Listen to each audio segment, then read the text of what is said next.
స్వామి హనుమ ఒక్కరే. ఏళ్ళనాటి శనిలో జాతకం ఉందనుకోండి, సుందరకాండలో 48వ సర్గ పారాయణ చేస్తారు. 48వ సర్గ పారాయణ చేస్తే ఏళ్ళనాటి శని యొక్క ఉపద్రవం కూడా ఉపశమిస్తుంది.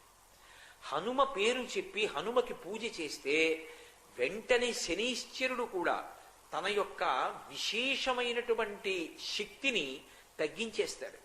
తగ్గించి జాతకుడికి శాంతి కలిగేటట్టుగా చేస్తాడు.